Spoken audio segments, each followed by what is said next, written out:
Hey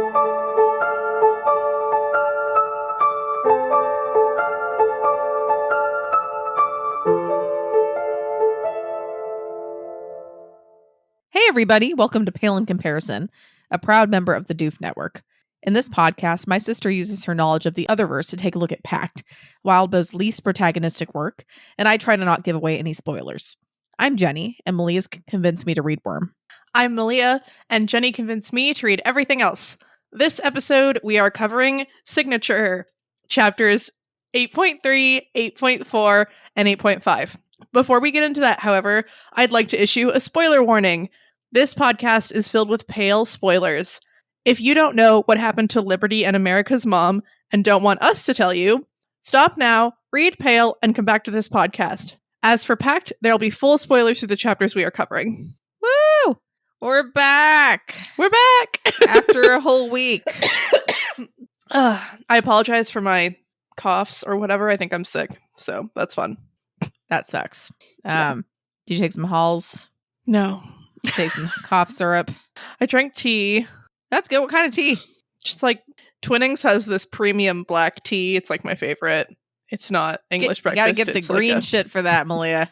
Green is good and healthy and all that. Isn't that supposed to be for like... I mean, I'm sure black is fine, but... I should put honey in it. Green tea's probably good. I should look through my cabinet. Makes me feel better when I have green tea or peppermint tea, because I just really like peppermint tea. Not with honey though, because that just feels weird to me. Interesting. Slight sidebar. We had a fun family emergency week, sort of, where our dad has some health problems, and I needed to help mom transport him from Yellowstone to Austin for my law school graduation. So I got to go to Yellowstone, and it's dry as fuck. Which I'm not used to. And so by the end of the first day, I'm like, I have a huge headache and I'm dying and I'm trying to drink water and it's like not helping. And I find medicine at the hotel. And then I was just like, I need tea. And they had mint tea that I put sugar in. And it was perfect. Like my headache went away as I was sitting there, which very rarely happens to me. Usually I have to sleep for headaches to go away. And it was wonderful. That's the nice thing about being a nurse. I mean, I don't have any of the supplies, but like theoretically, I could just start an IV on myself and get some IV fluids in. But I don't dream about that all the time. To do that. Yeah. You dream about me doing like not that? Literally, or like no. I want that. Sometimes I'm like, what if I could get someone to teach me how to do an IV? Drinking water is nice, but also a huge pain in the ass to have to do it all the fucking time. So. I mean, you could argue I'd rather that it's also a huge pain in the ass to like get poked with a needle. I don't know. I will tell you, like, it does feel really fucking cold going through your veins. I didn't realize that until I like got pregnant, because I never had like an IV before. But then when I went to, I don't know, have my babies and stuff, there were a couple times I had to go get IV fluids because they're a little tachycardic. So I had to get a little bit of fluid to bump that down a little bit. Yeah, it's fucking cold, man. Well, shit, like icy veins. Speaking of more shit that's going on, I don't know if you know about this, Jen, but apparently the Texas energy grid is fucked again, and the Texas energy grid wants us to put all of our ACs at 78 degrees. Fuck those guys. The hours of 3 and 8. 3 and 8? Do they not know 3 is the hottest part of the day? Well, I think they think that you'll have had your house cold enough and it'll slowly get hotter, and then you'll put air conditioning on. Maybe they should fix the fucking grid. Maybe pay enough in taxes and crap for them to do that, but no, they got to be independent from the rest of the USA. That was beautiful. Thank you. I'm really not good at accents, but cold saline straight to my veins sounds kind of nice. Sounds kind of nice. That's true. Maybe not while I'm sick, but you know. Yeah, that part doesn't sound nice. They actually do. Look, I know, guys, we're doing the off-topic thing, but I'm just acknowledging that. I know it's happening, but we'll get back on topic eventually. I mean, you know, or just fast forward a little bit until you hear us talking about goblins or something, if you're tired of it. But anyway, goblins. They have IV trucks around where, like, if you had like a really hardcore night partying, I don't know if they have them in Austin or anything, but I've heard of them at least. Where like apparently you can get IV infusions with like a banana bag, which actually, okay, a banana bag. I'm not just making shit up. At least that's what we call it at our hospital. And I feel like they call it at other hospitals. It's like, we call it a banana bag because the fluid's yellow. It basically has a bunch of different like vitamins and like different good shit to like get you feeling perky and ready for the day. They don't really give it to people who are hungover at the hospital. It's actually used for like medical conditions, you know, which I guess being hungover is one, but you know what I mean. Technically. But they actually do have IV trucks where you can go and get like hydrated after your, you know, drinking binge the night before. I just can imagine one sitting on 6th Street. Yes. You know, it just should there be, what if it was like proactive or whatever? Like, can you go to that truck and then get drunk to mitigate the hangover, or like, will you just peed it all out? I mean, I feel like the best way is like to go while you're drunk, but that's also like probably a real pain in the ass for anyone who's trying to like take care of you, because I have taken care of drunk people and it's something special. I mean, granted, usually if they're in the emergency room, it's not like a happy drunk situation, so maybe it would be better, but like, you know. But anyway, yeah, if in doubt, just drink some water, because, you know, most people don't have just like fucking IV kits laying around, and it's kind of hard to start an IV on yourself, and most people don't know someone who knows how to start an IV on them and have all the equipment and crap. I don't even remember why we're talking about this, but this is what happens when we skip a week. We got to get all our random chat stuff out of the way. Yeah, talk about stuff. Yeah. Not talk about stuff. I mean, who knows? You could always, if you think it's too much, you can always cut it out and be like D-A-D it. I'm trying to do an acronym for Doof After Dark, and it just doesn't sound cool. It sounds like I'm just saying we could dad it. It's been like 7 minutes. People are fine. People are fine. That's true. Anyway, my internet freaked out a little bit, and you sort of paused. So I'm going to turn my camera off, if that's okay. To try to help it. Oops, I turned your camera off. I'm going to turn all the cameras off. Just turn them all off. That's fine. We don't need to see each other's faces. Makes it easier for me to bluff. Cool. And you can leave that part in because that's hilarious. But I mean, or you don't have to. Okay, maybe I will. Okay, Malia's dying. Which I guess technically we're all dying from the moment we're born. We're on the trajectory towards death. Feeling it. You're just feeling it more right now. You're feeling your mortality a little bit stronger right now. Yeah, that's rough. Yeah. It just like I felt totally fine this morning. And then, like, I sort of coughed, and I noticed, oh, that tickles. And then it's just, like, progressively, I felt worse all day, which sucks. But does it keep feeling like it's tickling? A bit, I guess. It's also just, like, my chest is, like, bleh. Like, congested and, like, bad? Yeah. Well, I'm sorry to hear that. Get some of that, what is it, like, that vapor rub or whatever it's called. Oh, interesting. I could try that. There's so many. It's supposed to help with congestion. There's a lot of crap you could try, you know, and sometimes it might work. So it might cost some money, but that's yeah. I also would have to like go to the store to get it, but I'll think about it. Yeah, who knows? You might be able to get delivered. Ooh. You could get some tea, and you could get some vitamins, and you can get some vapor rub. Wow. You can get some the future. I don't know why, but the next thing I was going to say before I was like, why are you going to say that? It's like a helium balloon.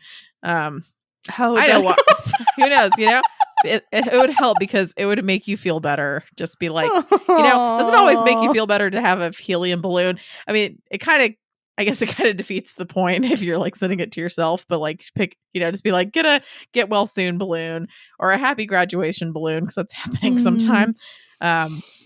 I thought you were saying, like, get a helium balloon so that I could, like, breathe the helium, which would somehow help, and I did not understand. Well, I don't know. Maybe if your voice starts getting more hoarse or sounding more funny, like, if you're breathing helium anyway, they won't be able to tell. Exacerbate it, yeah. Sick. Yeah, just make it really fucking worse. Just, you know, it's got to get worse before it gets better or something, right? Yeah.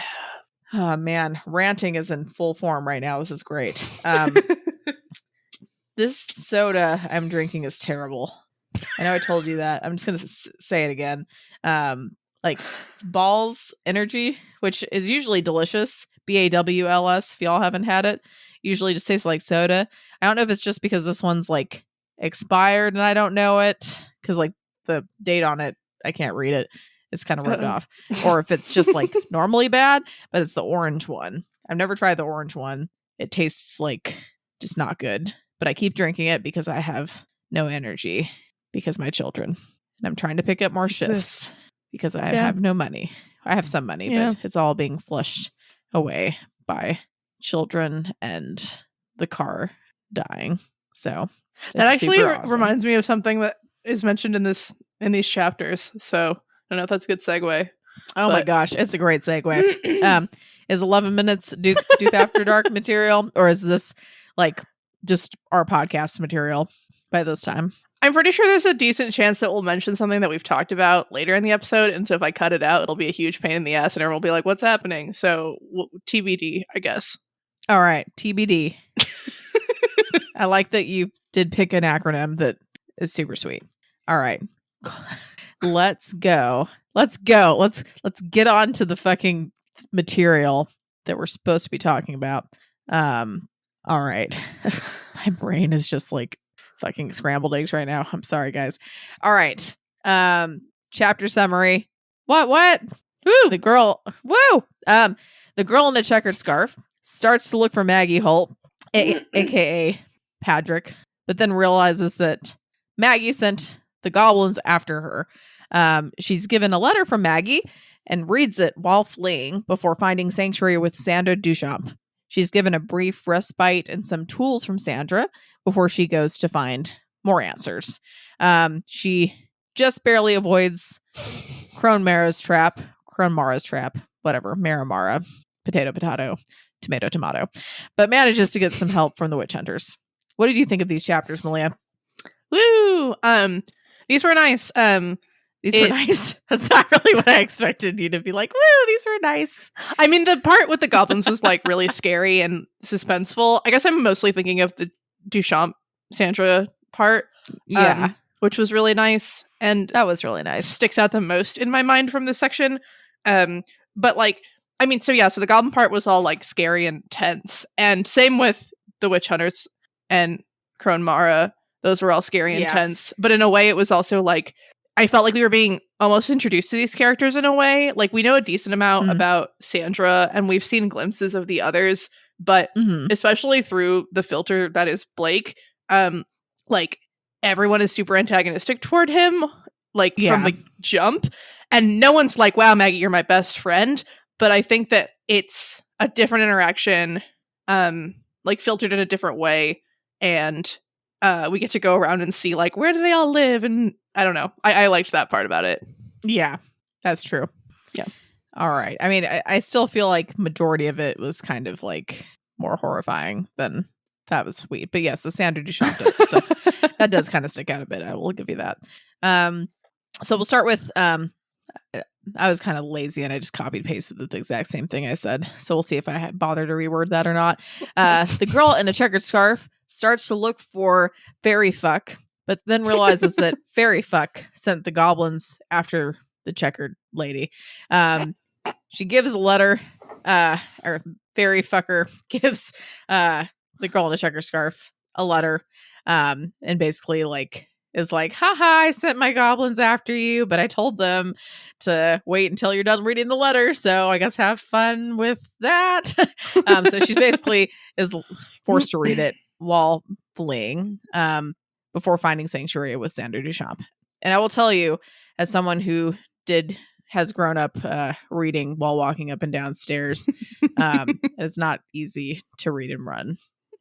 So kudos. Yes, she did a decent job. Mm-hmm. Yeah. Yes. I still think Paggy is a good way to refer to Patrick as Maggie. Paggy or Madrick. Oh, interesting. Paggy. I like Paggy. I like Paggy. It's almost like Patty, which is Patrick with the nickname. So it's, holy crap, it's like a full circle. Yeah. Damn. Paggy. You're good. Paggy. All right. But yeah, I think I was surprised that I'm just going to call her Maggie because saying the girl in the checkered scarf is too long. And I acknowledge that. How about GCS? It's technically not Maggie. Girl checkered scarf. How about checkers? GCS. GCS. All right. Well, so she can swear now, which is interesting and surprised me. One of the things from this section that I'm having, like, that I'm trying to figure out is, how important is Maggie's name? Because this obligation completely disappears, but the clothes are still tied to GCS. They're also tied to Paggy, but they're like, and the connections are changing. Different things are happening. People like don't necessarily remember who she is and have to kind of piece things together, knowing like, oh, there was this girl who did these things, and I guess that's you, which is really interesting. But yeah, some things seem like, or I'm trying to figure out what things are more tied to GCS and what things are more tied to Maggie's name. Yeah. And it's interesting. And apparently this promise is not at all tied to GCS. Okay, I just want to stop you there because I don't know if the acronym's working for me. Okay. So it sounds like GPS, which I don't know. Okay, so we have GCS. Do checkers or checker? I like Scarfy or I like checkers. Scarf lady. You like checkers? Yeah. Okay, let's do checkers because GCS. I'm just gonna. I don't know. It's gonna bother me. No. Okay, checkers. All right, so checkers. Yeah, checkers can swear, which is pretty sweet. All right. Sorry. Right. And it's just like weird again because it's like not that Checkers had made a promise to not swear. It's that like, or Maggie had made a promise to not swear. Maggie had given up the ability to swear, which we had already seen with Paggy and now is like confirmed with Checkers. Which I really want to know what the fuck is going on. And maybe we'll find out in the next section, although maybe we won't. Maybe we won't, but we'll see. It could be the key. It seems at least moderately important. But yeah, so that was sort of fun or nice or something. But like this part's really scary because, Checkers is trying to navigate the darkness and trying to find Paggy and trying to do all this stuff. I really liked the description of Jacob's Bell and the layout of the roads and stuff. I can kind of visualize it in my head. I thought it was funny that one street curves around the marshland near Hillsglade House, like reminding us that that's a big motivation for getting rid of Blake and the Thorburn heirs, is that house is standing in the way of question mark being lord of a better area or expanding something and like interesting thinking about how even like the road is obstructed by this house and this property. Part of me is like, haha, it's the demon that's buried under it. And part of me is like, it's expensive to build things, like build a road over marsh. Yeah. And like, maybe they already owned the land at that point and they just didn't decide to eminent domain it away or whatever. But yeah, this description of the roads almost made me feel like Jacob's Bell is smaller than Kennet, which is not what I originally thought. I mean, we got a map of Kennet, which helped, but, that spans like two sides of a river, and there's some like little chunks and areas of it. Whereas this was like, there's 3 important roads, one of them has some shops on it, one of them has the school on it, and like, I don't know how long those roads are or how far apart they are, and so that makes it a little harder to tell, I guess. Picture. But, yeah. But I love the like train station, bus station combo. Syracuse, New York has one of these, and I'm fairly confident that Syracuse is substantially larger than Jacob's Bell. But when I think about the station in Jacob's Bell, I kind of think of the Syracuse one, which is nice. Yeah. Yeah, and just the whole like train station, bus station fills out more the character of this town, that it's like where people live who work in Toronto but don't want to pay as much in housing and are willing to commute. Like that sort of a feeling of a lot of the population going away during the day and just coming home in the evening. But also like an area that's growing, potentially gentrifying, or like has the potential to gentrify. with this expansion of people who are working in Toronto coming to move into it. Yeah. Jacob's Bill is really interesting. I mean, Wildbow is very good at characterizing places. And Yeah. like Kennet is such a huge important part of Pale, and like the cities that take place, like that the parahuman stories take place in, are also like almost like characters. And so it's really fun seeing how he like characterizes them, I guess. Yeah. Words. Yeah, I think it's funny. I mean, I guess maybe Peggy did take a train, but it's so wild that she's like, the only three options were to take a bus, to take a train, or to walk. Because I'm like, that's probably not true.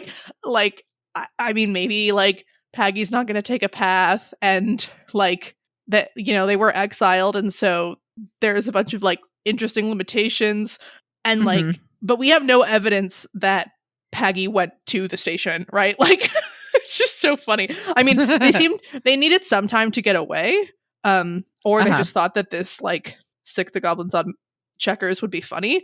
But yeah, I was just like, I did not imagine Peggy taking a train. If I had to, I would probably pick a train from those if I had the money for a train. Because I like trains. Are great. But yeah. I mean, do you think any of that has to do with him like taking Maggie's name and like identity? Like, do you think that would affect like his ability to travel? Possibly. I mean, I don't think that like he's limited to being Peggy insofar as Patrick is exiled, right? So Patrick has a lot of limits on what he can do and where he can go. And Maggie doesn't, but I don't think that he has to be Maggie. But maybe he's worried about the courts finding him faster if he uses like less mundane human forms of transportation. So like maybe, but okay, I don't know. Maybe he could just like jump into a mirror and then like be in Toronto or something. I don't know. Magic. I just figured I would ask that. I was curious about your thoughts on it. But yeah, so goblins going crazy. Yeah, they're scary. Yeah, this part is really freaky and built up in a nice way. And like identifying particular goblins that tortured and murdered Molly, and like already knowing how much that's been like weighing on her, and seeing just like the tire popping and all that stuff culminating with God, I always want to say Butt Munch, and it's not Butt Munch. So that's probably Blunt's name. Buttsack, right? Buttsack. Thank you.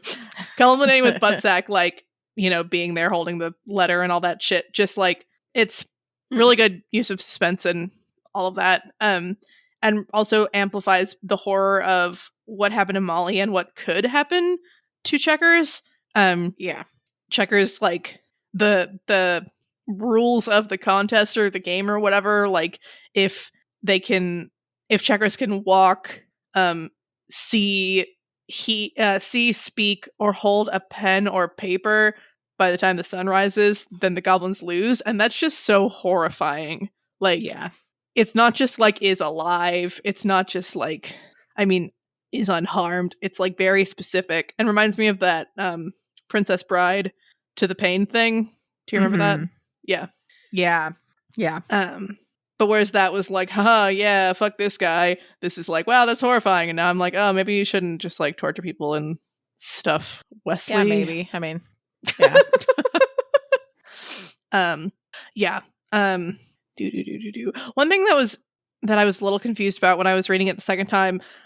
So I don't know a ton about what forswearing others does. With Edith, we were told, I think, that if she was forsworn, she would be like unmade, like she would just completely be unraveled. Right. And she's like spirity.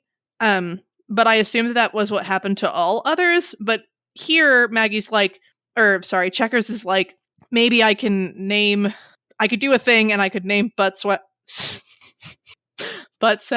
forsworn fast enough to then get him to attack his servants, which sounded a lot more like what Goblet, y'all, my brain, which sounded a lot more like what Conquest did to Joseph, in terms of being able to control some of the ramifications of the Forswearing. And maybe Maggie's just sort of wrong here, but it seems like there's a potential for, at least with some types of others, to forswear them and then like kind of control them, but maybe with the threat of the Forswearing something. I was not sure, but it was interesting. Something. Yeah. Yeah. Yeah. I sorry, but so she's going through the town and she's trying to find, someone, and I didn't expect Sandra Duchamp at all, so that was fun. I don't remember if I believed, she's definitely going to Laird's, but I think that I also wasn't giving her as much credit as to like having somewhat of a plan the first time I read it, whereas the second time I felt fairly positive that she was like trying to figure out, like, where does Sandra live? Because the first time I was like, oh, that was lucky. Yeah. You think she was looking for Sandra in particular, or just kind of like that area, or? I mean, she needed a safe space, and one of the safe spaces is all the practitioner families, because they've agreed, like they made a deal with the goblins to not fuck with each other. That said, the families probably could just let her, be horribly murdered, because that is part of not fucking with the goblins or whatever. But yeah, I'm wondering how that comes into play with what Sandra does, because she does interfere with what they're doing. I don't know. Yeah, I'm not sure if she was just sort of like must find a Duchamp / Behame, or if she was like Sandra specifically. Sandra is like, I could ask for concessions, and then she's like, but I won't. And I was like, that's nice, because you really could. But also, you think Blake's gonna die, so what's the point? Well, everyone hates Blake. Yeah. So. Oh, I also wanted to talk about the letter. The fact that Peggy like keeps checkers in Jacob's Bell by being like, if you ever leave, that's, I'm going to come back then, and then I'll never come back ever again, and you'll never find me. And maybe the goblins will like kill your dads. And those are both really shitty, obviously. Yeah. I mean, it makes sense that we need a reason as to why checkers didn't show up, in the week or whatever in Toronto. Yeah. And it makes sense that she would need to protect her dads and various things, but it was just like, this sucks so bad. Because on the one hand, maybe like he wouldn't know and Fairy aren't that cool and like whatever, but also like maybe he would know, and I don't know. Ugh. Fucking Fairy, man. It's awful. Like, seriously. Yeah. All right. So the girl in the checkered scarf is given a nice meal and some tools from Sandra in order to protect herself and to keep herself grounded. She goes to find Crone Mara, but almost falls for a trap. Yeah, I just really like Sandra. Like, I can see her making a lot of political decisions that I don't like, but also, I don't know. I just feel so bad that she was never a mom. It seems like she, would have, like, she wanted to be, which we kind of got from her interlude, but, even here she's like a frustrated maternal instinct and talking about teaching her nieces to drive and stuff. Like, it's just sweet. But also she lives alone, which I didn't expect. I don't know if I just assumed that all the Duchamps lived in some like commune sort of a thing where like I just figured she'd be living with other people. And so that threw me off. But I'm glad she has her own space to get away from stuff. Yeah. Part of me, I don't know if I definitely thought this, but I think I almost thought that her house was the house that the party was at, but it seems pretty clear that that's not what this was. That's not. I'm confused by your question on your notes asking why did she leave Jeremy and go back to Jacob's Bell? Because I mean, I would have thought that would be, at least to me, because I'm like, she obviously can't have kids with him, and he kind of knew that. Yeah, but just right. So, like, why would she stay with him still? Because she loves him. Yeah, but wouldn't that be kind of painful and like a betrayal? Betrayal of what? Well, like, he knew like who she is. She's a Duchamp. They have to have girls. And he knows, like, his god's like a god of fertility and stuff, and is gonna fuck shit up. And so he's gonna make it so she has to have boys. And she can't have a boy for how, like, right. I don't know. So The family magic, something. yeah, and he knew that, or at least it was implied that he knew that, where she didn't.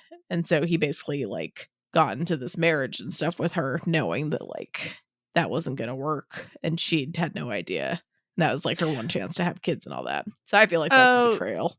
Yeah, I guess I didn't, like, I know that he did know before, like, that it was gonna be a boy, because it's one of the fawn or whoever was the one that mentioned it to Sandra. But I didn't think that he, like, went into the entire relationship from that standpoint. But maybe he did. I mean, I don't know if it was that big of a deal to him, but I think he knew. Right. It's just so rude.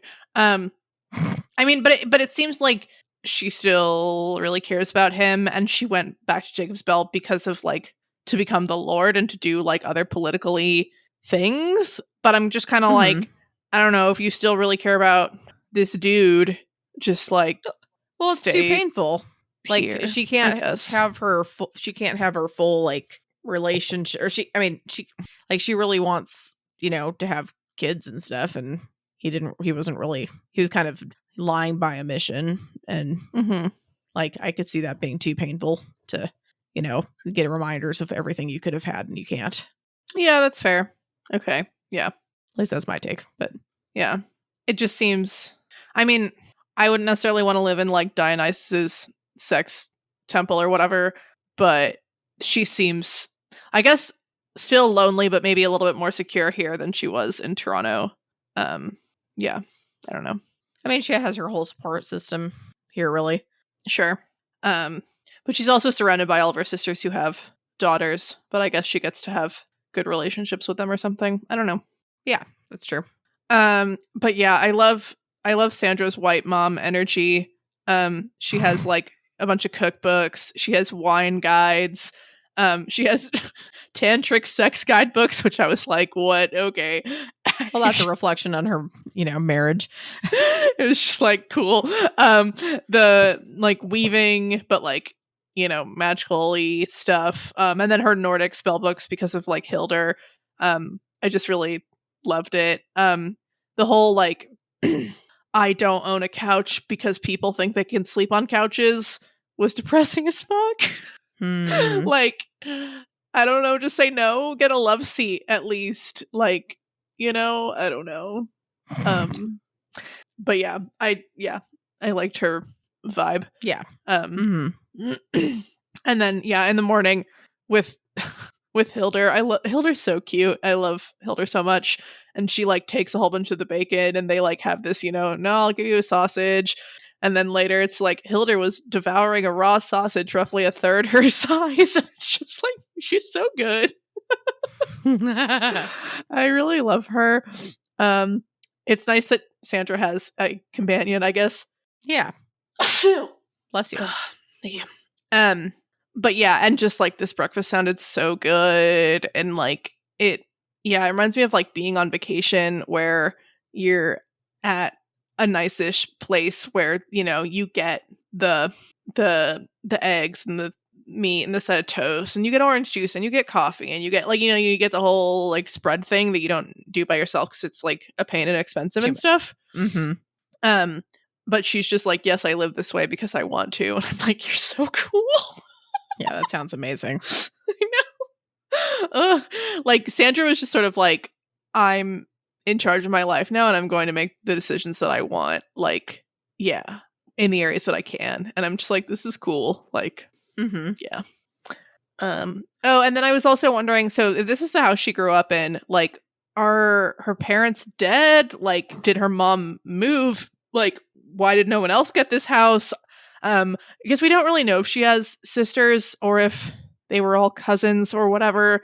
But that struck me as a little odd in terms of, like, she had gone to Toronto for a while and whatever, but then, like, she came back to this house and she doesn't live with anyone. I don't know. Yeah. Yeah. And then, so then she starts talking about Laird, and we know that Laird's dead, or, not yet, but dies soon. Mhm. And about how, Sandra and Laird have kind of been like both wanting to be Lord of Jacob's Bell.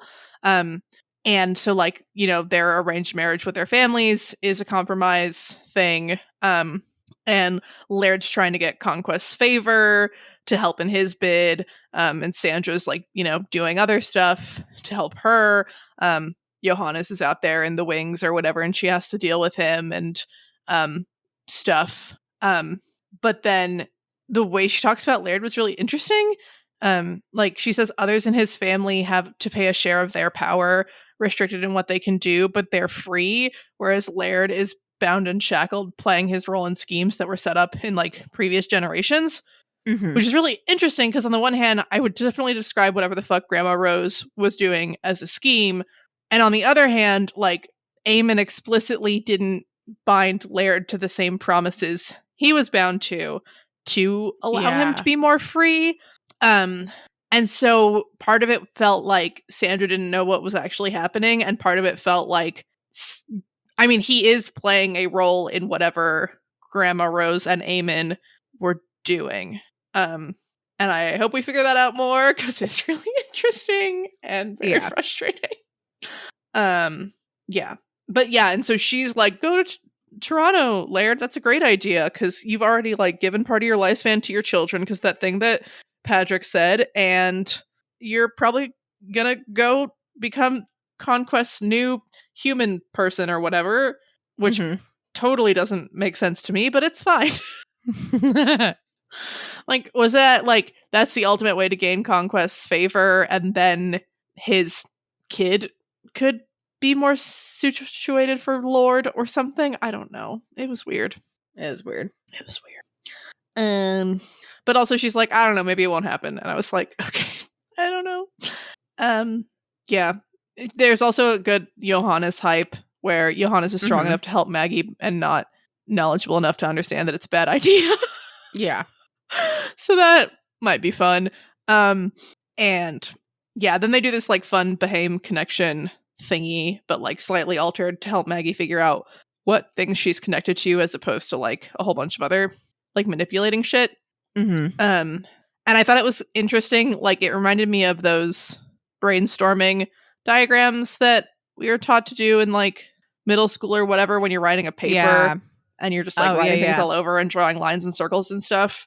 And so this was, Maggie Checkers trying to define herself, and then things that are important to her, and then like the lines were to show what things were stronger and what things weren't. I get why blood is a stronger connection than adoption in this universe, that's like much more symbolic or whatever, and like DNA is also a thing, but I also like don't love it just in terms of like I have very seriously considered adopting children, and I find that to be a really wonderful like way to have a family.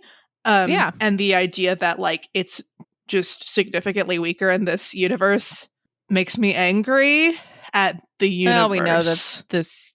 I mean, we know that like they're bad. Like they're just like straight up ass backwards with like a lot of shit.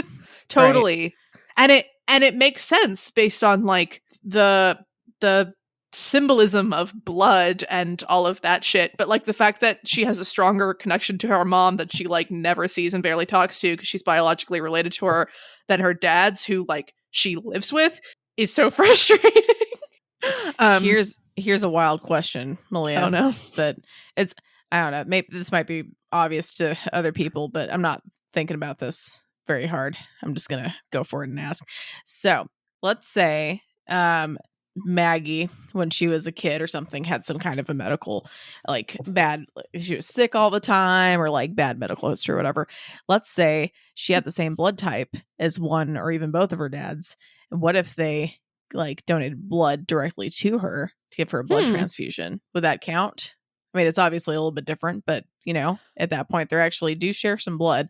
And I mean, blood doesn't last forever, obviously in your body, but if she's gotten their blood before, I'm not sure. Like, I think because I almost thought you were going to like donating an organ or something, and I think that would create like a much stronger connection. I still don't think it would be quite the same as like biologically related to or whatever, but I think that like having one of her dad's organs don't kidneys last or whatever forever either.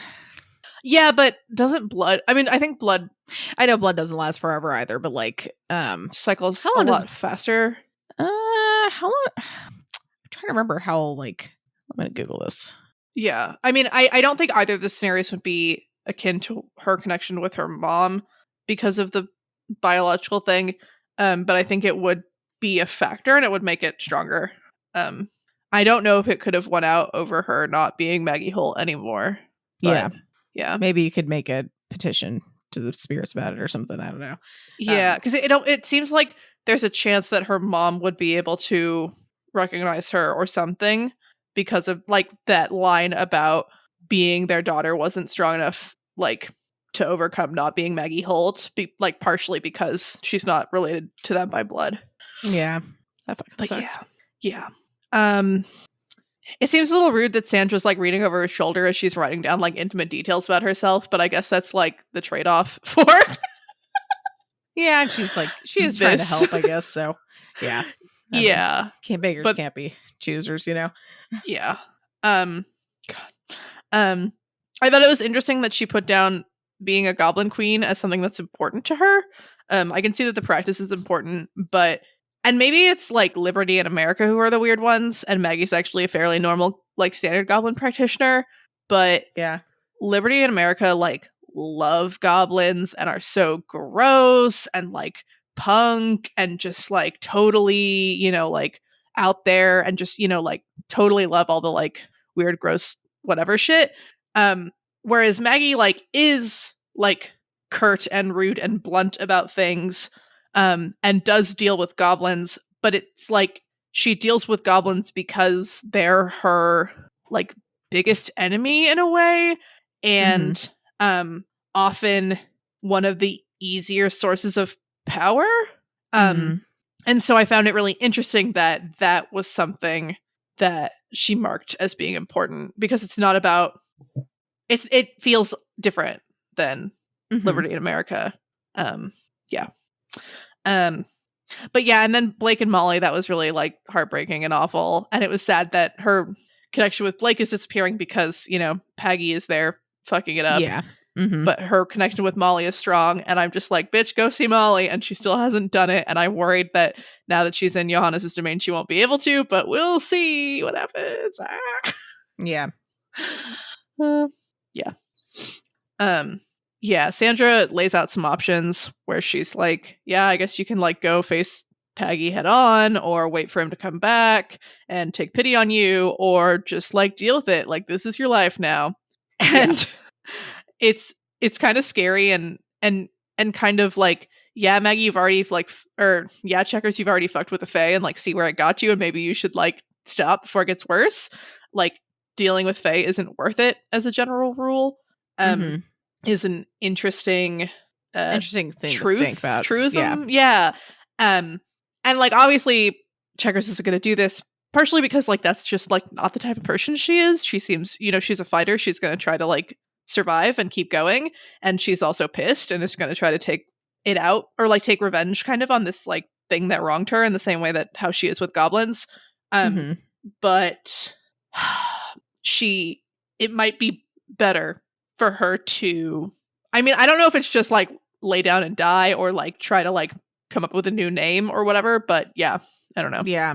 What new name would you come up with for her? Molly Walker. Really? Interesting. Okay. That was my prediction, I think, last week, that she'd let Molly's echo possess her and they would sort of fuse, and I think that'd be great. Okay. But I forgot about that. That's more for plot purposes than her as a flourishing human purposes. Yeah. Sounds interesting. So then she has to figure out where she's going. Yeah, they talk about Briar Girl and like, Blake sort of talked to her and she was not a huge dick. And so maybe like Maggie, that would be useful. But then the thought of like, maybe you should confront more dangerous people while you're stronger.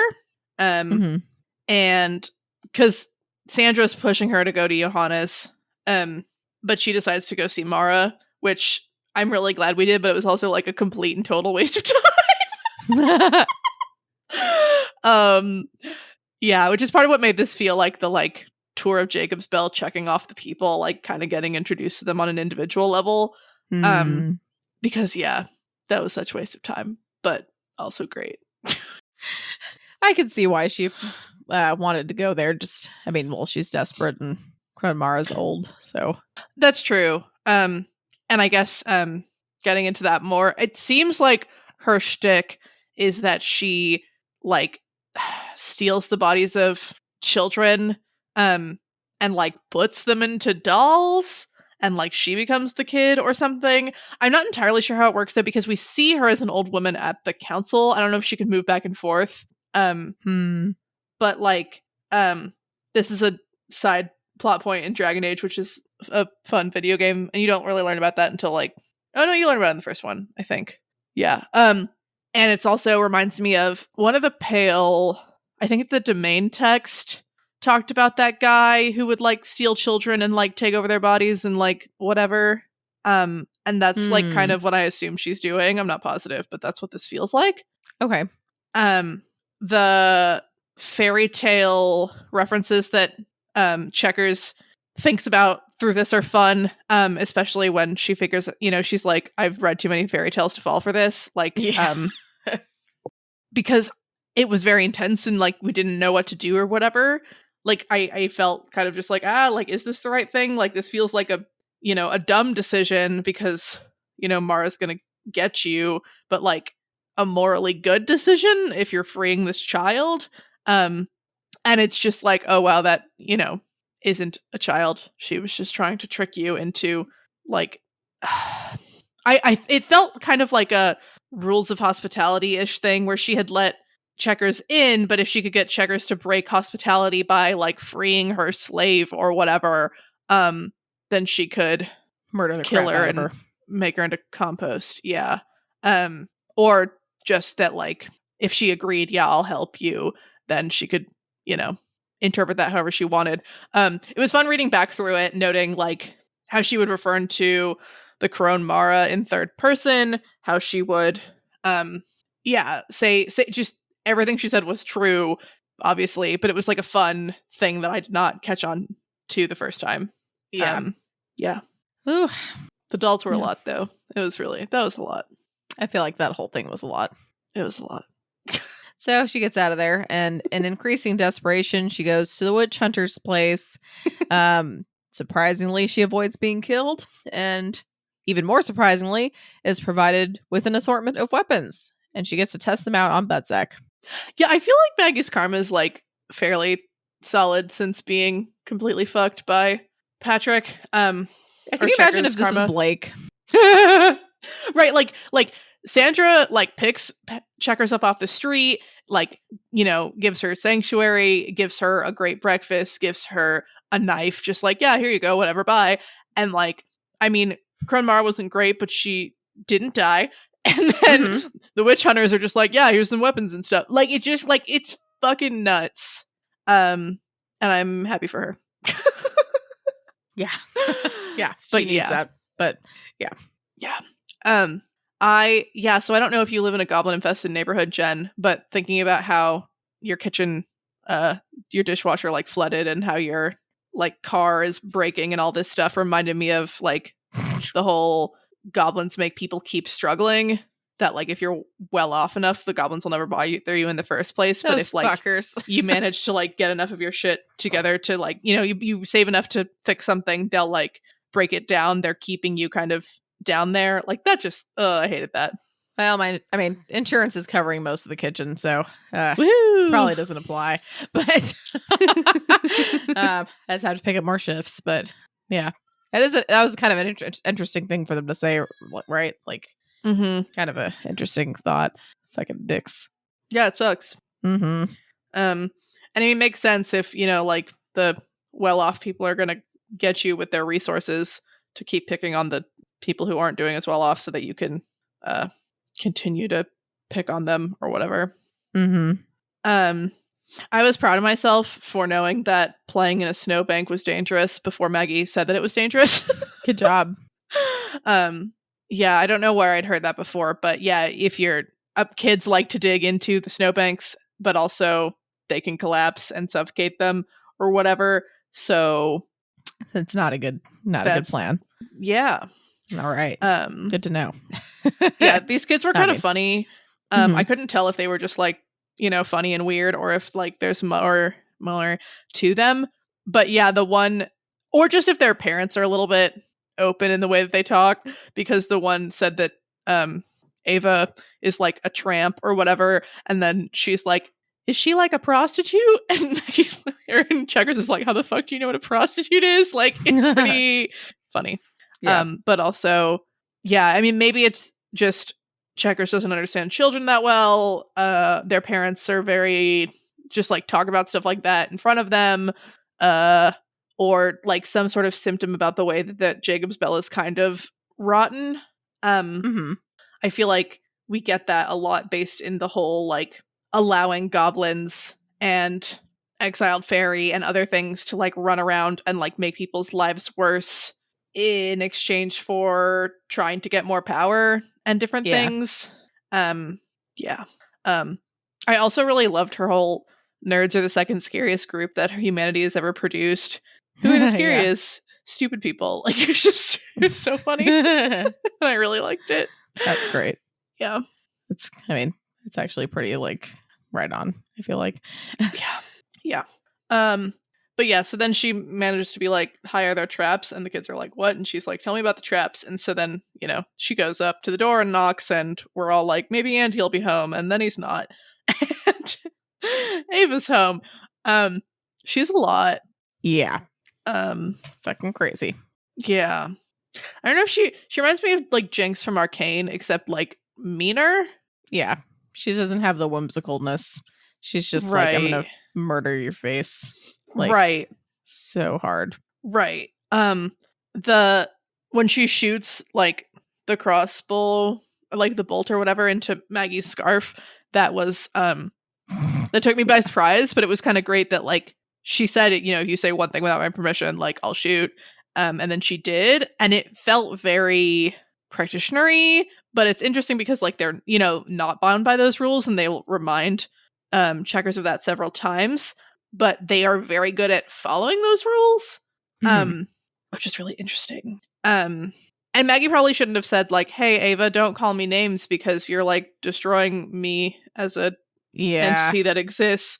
But also, Ava shouldn't have called her those names because that was mean. That was kind of a dick move. But I mean, witch hunters just like want to kill witches, so I guess it made sense to Ava. Yeah, it's too tempting, I think.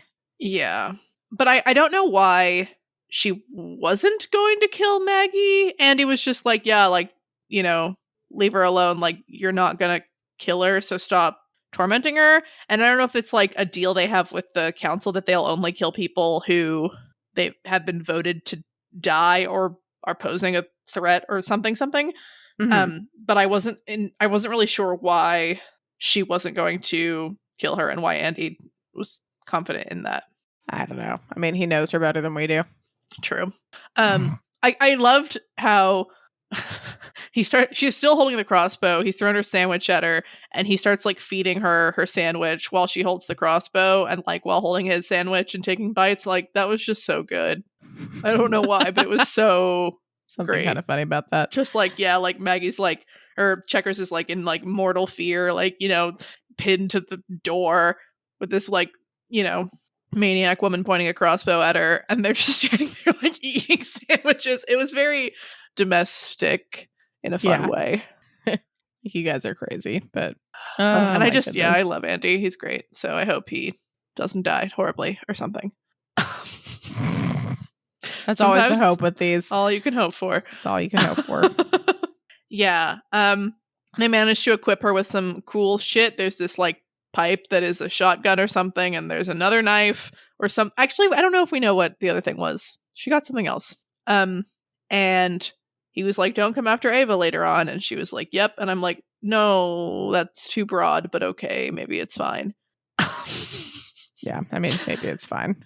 Maybe Yeah. And then she goes out there. I thought it was interesting thinking about, Andy's like, we can't go anywhere else. Like, Jacob's Bell is this place for people like on the edges of society, right? So it's like, Checkers is this second-rate practitioner with no real like assets. The witch hunters who know too much to live in other places where there are like lords and other people with a bunch of control. Same with exiled fae. Same with goblins, right? Like there's all these like magical entities that are like not able to live in certain spaces. And go to this place sometimes to like feed off of it and sometimes just like, try to get by. And this place is on the brink of a like lordship potentially, which like feels kind of akin to like gentrification. That this will be a boon for the innocents and it'll be a boon for well-off practitioners, but it'll force people like the witch hunters and the exiled fae and etc. out. And like, where do they have to go? I mean, I could see like Andy and Ava staying in Jacob's Bell because like the new lord or whatever would know them and they would, maybe find them useful and whatever. But in general, like, having a lord makes things safer for innocents and other people, but also like is just really shitty for all the people who are already. Yeah. And it's interesting. Yeah, and just like makes me think a lot about Kennet and that situation and like how cool the thing that they're trying to do in Kennet is and how impressive that Miss was able to keep like practitioners and all that shit out. Because, Kennet could easily have been a Jacob's Bell and it wasn't. Yeah. Even if it did have the Hungry Choir, which was very, very bad. She did a pretty good job though. Yeah. Like, yeah, that was pretty bad. The Hungry Choir, yeah. Fucking Charles. Yeah. But yeah, so then she makes it to this bridge and there's the goblins and she's like, we're at the border of Johannes's domain and they fight and she shoots Buttsack and Buttsack says the whole thing about turning her face into a thong and that was awful. Yeah. Like, ew. And the little goblins run away and the big goblins are like, we're just gonna watch and see what happens. And then she's like, I'm gonna drag Buttsack into here because it'll be fine. And this like huge ogre is like, cool, as soon as you stop being a human, which will probably be soon, I'll eat you. It was like, that's thanks, fun. bro. Appreciate that shit. Appreciate the warning. Yeah. And it's like, yeah, she's on the edge of like losing herself and being like taken over by a bunch of spirits and, blah, blah, blah, blah, blah. And she went here. And that sucks. But also, literally, I feel like the only other place she could really go is Molly's grave thingy. Well, I guess we'll have to find out next time. Well, I think that's a good segue into our pale and comparison section. So, looks like you wrote a little note down. So, okay, yeah, I guess we can compare this to getting to know the Kennet others since we were kind of visiting some of the people in the town. Yeah, I mean, this was scarier because she has goblins actively chasing her and she doesn't have like sworn oaths of I will not harm you like the Kenneteers did or whatever. But being with Sandra kind of felt like being at like a barbecue at Matthew and Edith's house. Like, good food, different vibe, adults, getting to know people. Visiting Mara and the witch hunters felt kind of like visiting the Fae for the first time. Just like, this is dangerous and there's a lot of like shit going on real fast and like, oh god, what's happening? And like, oh, is that a trap? And like, with this one being a lot scarier. But like, yeah, she didn't fall victim to a trap and she got some weapons and it's great. That's right. She's doing all right so far. But yeah, it was interesting that, this happens so much later in this book than the other book because, Blake, again, has such a different role in this town. People would treat him a lot differently. And then he, like, fucks off to Toronto. And now we can just sort of go around and be like, oh, yeah, you wondered what was up with these people? Here's some more about them. Yes, exactly. It still hasn't been very long in this book to time-wise, but feels like right. it, though. Yeah. But we're like halfway through? Question mark? I Okay. don't know. It's like secretly this is the last arc. No. What? That would be wild. We turned off the cameras so Malia can't see my face. Which I feel like I'd usually do a decent poker face anyway, but she does. Yeah. Thank you. Anyway, now our favorite part. I feel like we should have like planned something if this was, basically the end. We should have planned we could have party or a something. A party. Well, all right. I guess we can think poke. about it. Can read poke. That's right. That'll be our party. Poke party. Yeah. All right. So now we're going to go to our favorite section, Malia's bold and specific prediction section. Woohoo! Woohoo! I'm looking forward to hearing what you have for this week. I've been thinking about like where this arc is going, and I'm trying to decide. So this section, right? These 3 chapters was very like bounce from one place to the next, to the next, to the next. And so in these next 2 chapters, will it be like she hangs out with Johannes for a hot second and then she bounces and goes to Molly or Briar Girl or the other in the hat or whatever? Or will it just be like Johannes has you now? Wahahaha. Fade to black. Next person. And I don't know. What I want is I want for her to go be like, hey, Molly's Echo, let's team up. And I don't know if that's where we're going. So if that's not where we're going, like, I think Johannes can help her, but I think, it'll come at like a steep-ish price. I feel like we're going to wander around in the domain for a bit and find him, and he'll get her to promise something that'll kind of suck. This is not very specific. You don't think he's going to be like a really nice... Yeah, you have to be more bold and specific. Be bold and specific, Malia. This is what the listeners want. I don't know. Do you have a question that can help me think of a...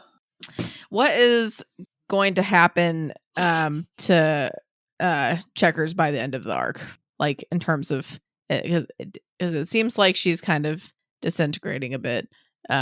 Is she going... Do you think that there is going to be something definitive that happens to her? So I think option 1 is what I predicted last week, that she'll like fuse with Molly. But I guess option 2 would be she'll make some sort of a deal with Johannes, and he will be able to bolster her enough with his like vestige domain, whatever, and she'll sort of be like trapped in his as a servant, kind of, not entirely, but like she'll have made certain promises that will keep her bound-ish to Johannes, and like hoping and waiting for Patrick to come back. Because like I could see it also just like Maggie disappears, and like the rest of this story is just like how everyone fucking dies after Blake dies. But we need to see her like fire and darkness and blood things, and we need to figure out what the fuck's up with her swearing and shit. Like, I don't think her fire and blood and all that's not hers anymore, right? I don't know. Because that's part of like what belongs to Maggie Holt and what belongs to Checkers. I don't know. Okay. So you're saying that it could still be like her thing. Yeah.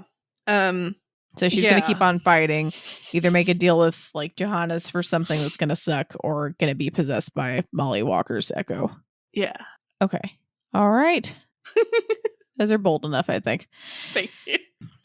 All right. We're going to go for, let me see, our previous discussion question of a couple weeks ago that I got really mad about.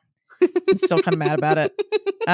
It's Lord of the Rings is blank as Twilight is to blank. Or just to tell us a hot take on fantasy literature. So we got really a lot more of these than like I wanted, to be honest. Because I just was like not happy. But oh, we got so many. All right. Well, Sengachi says Worm is to superhero fan fiction what Naruto is to anime fan fiction. That's more acceptable. So thank you, Sengachi. A bird sort of paraphrased Sarah Graug, claiming that what they were saying was that Sword Art Online is the Lord of the Rings of Isekai, which I know what some of those words mean independently and not what that means altogether. Yeah, so I don't know hope what that's that funny. means. Hopefully that means something to some of you. So, and yeah, 'cause what do they say? The Chronicles of Narnia or the Lord of the Rings of Isekai. Okay, that's a bird. So a bird, yeah. Clarify that the Chronicles of Narnia are actually the Lord of the Rings of Isekai, which again, words. I know what both of those things are, except I don't know what Isekai. I don't know what that means. Okay. Captain Rhino, he says the Lord of the Rings is to the Midwestern medieval fantasy genre as Twilight is to 50 Shades of Grey. And then they go ahead and make another comment and saying that Arwen is over 30 times older than Aragorn at their wedding, 2,778 years old versus 88. So if you're a fan of Lord of the Rings, you have no right to call Edward and Bella creepy. Which, okay, my comeback to that is that 88 is like above the age of majority. Like 88 is an adult. I mean, yes. And I also would say, you know what? They can both be creepy to me. Interesting. I mean, okay. I feel like they can both be creepy. More hot takes. More hot takes.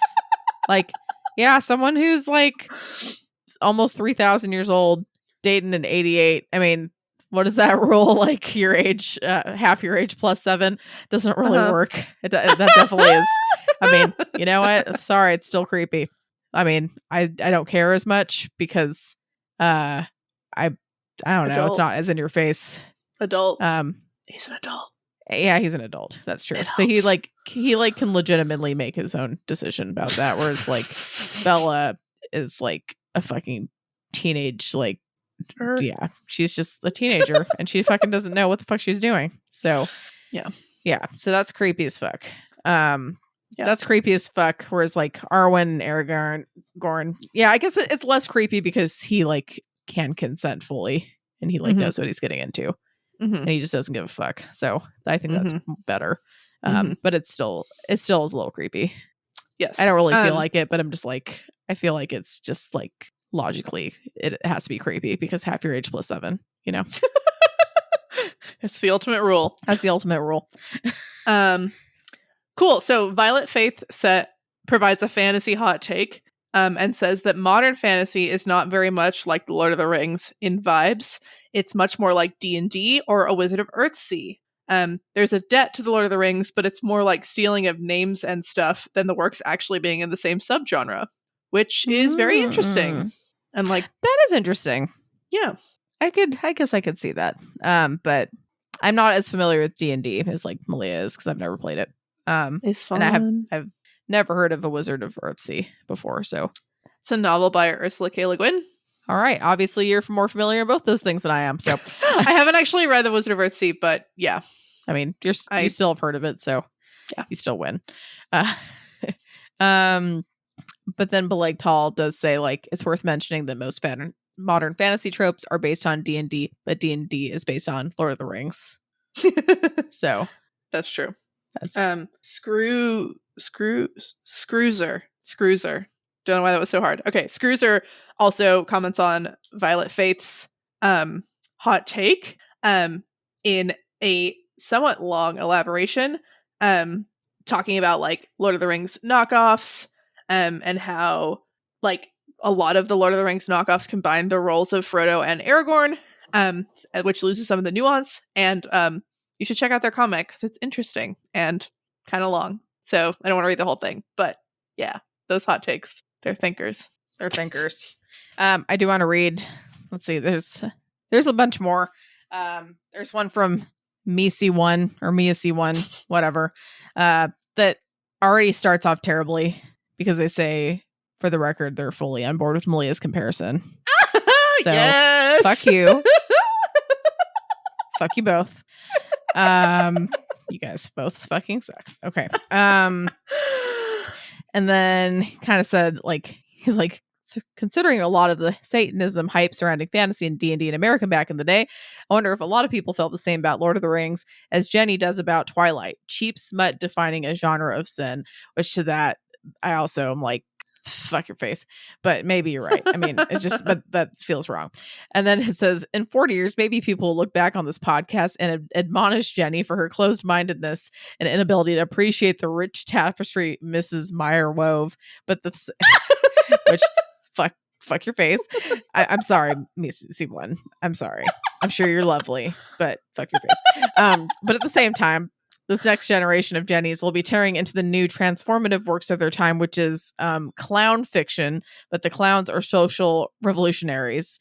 It'll be a big genre, you guys, which to me says that Misi One is writing a clown fiction, like revolutionary type of novel, and he's trying to get it out there. And so he's trying to like get that shit out there. Which, you know what? Best of luck. That's a hard post sell. the link in the Discord or whatever. Yeah, maybe post the link. read it. We'll fucking. I mean, we'll go ahead and put your clown fiction out there. I mean, I'll read it. I will read that for sure. You don't have to be coy about it. But they also say, I just realized I forgot to answer the actual question. So, Lord of the Rings is to Twilight as Super Mario is to Candy Crush. Changing medium like this might be a cheat, but I hope it's valid. Which, you know what? I actually can agree with that. I could see that. Lord of the Rings to Twilight as Super Mario's to Candy Crush, because I don't really like Candy Crush either. So I think that's okay. I think that's fair. Yeah. That's the. I also haven't played Candy Crush, so I'm not sure. Out of everything you said, that is what I've most agreed with so far. So, but I am excited to read into your clown fiction. I really am curious about what the hell you're going to be writing about. Is this like a dystopian novel where like clowns have like an underground, like, you know, they have to, you know, be an underground circus or whatever, or this is more kind of like V for Vendetta, except like instead of like the, you know, Guy Fawkes masks, it's like clown outfits. Oh God, I'm really pumped to read this. So it sounds horrifying. Right. Macy One, get on this. We want to see what you're saying. We want to see it. We want to hear what your thoughts are, because obviously it sounds like you put some thought into this. Definitely. I saw another one that I wanted to call out. Screwzer, I missed this when I was scrolling through, but Screwzer says that Lord of the Ring is to Aragon of the Inheritance Cycle by Christopher Paolini as Interview with a Vampire is to Twilight, and I fucking love it. I haven't actually read Interview with a Vampire or seen it, but my friend, one of my best friends in high school did, like read it and like told me about the entire thing. I was a weird kid where I just wanted people to like summarize books. You were for like me using people them as spark notes, basically. Yeah. Well, I mean, I don't know. I didn't want to read it, and she really wanted to talk about it, and I was like, cool, go for it. Cool. And I actually really love that comparison. Yeah, definitely. That's pretty sweet. Well, yeah. Our discussion question. This might be kind of hard to write out, but I do think that. Oh, go ahead. Sorry, I also wanted to shout out. This is a very old discussion question answer. Thomas Berubeg is catching up. Apparently, started listening to this podcast recently, and wants to recommend a board game. And so I love board games, and I want to shout this out. He recommends Spirit Island, which is a cooperative board game where players play as unique spirits of an island beset by invading colonists. #conquest. And also, it was referenced by Chloe in 16.4 of Pale, which is nuts, and now I really want to play it. So I feel like someone else probably recommended that too, but I don't remember. So it kind of makes me want to play it even more. Yeah, I feel like someone maybe did, but also, hi Thomas, I hope you're still enjoying this. Cool.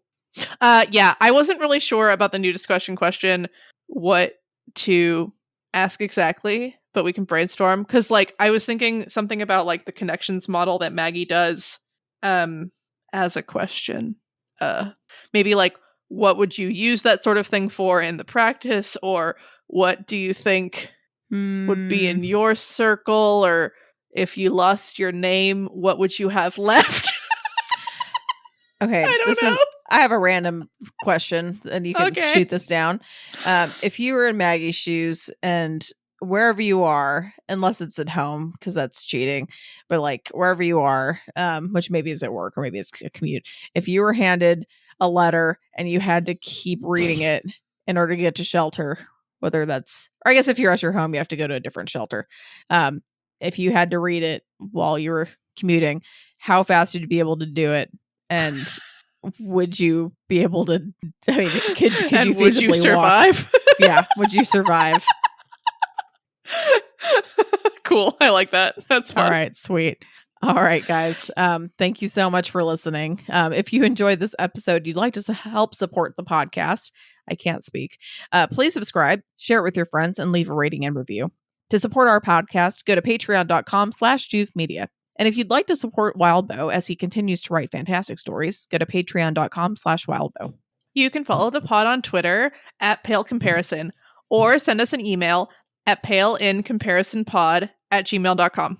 Keep an eye out for our Reddit thread in r/parahumans, where you can answer our discussion question and share your thoughts on this episode.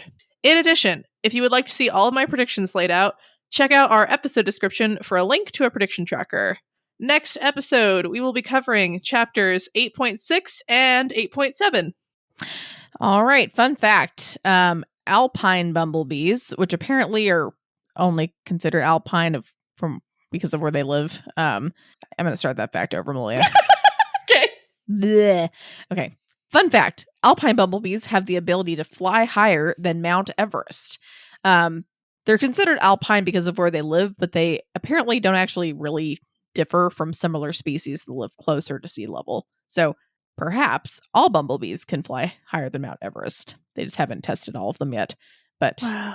Yeah, pretty wild stuff. It's like they're tiny little... Do bees have lungs? I think they have lungs. Do bees get like altitude sickness? I don't know if anyone's studied that before. What's stopping other things from flying higher than Mount Everest? Probably the cold. If I had to guess. I mean, I feel Cool. like bees probably have lungs. Now I'm like, oh, apparently they don't have lungs, but They're they so do have. little. Where would they fit? Oh my gosh, dual fact, guys. Bees do not have lungs, but they do have air sacs known as tracheal sacs located in the head and throughout the body. Bees breathe by taking in air through 10 pairs of holes called spiracles, which are located in the thorax and abdomen, which is on a website called buzzaboutbees.net, which is adorable. So maybe that helps with like, I was going to say buoyancy, but like not in water. Like helps with their like aerodynamics. Yeah, helps them fly. Yeah, they might. Oh, bees are so cute. No, I just pictured a bunch of cute little bees with their little lungs and little bouncing. So they don't have lungs, they have tracheal sacs. I think that's what it said. Also cute. Also cute. It's not a cute name for that though, but that's fine. All right. Have a good one, guys. Bye.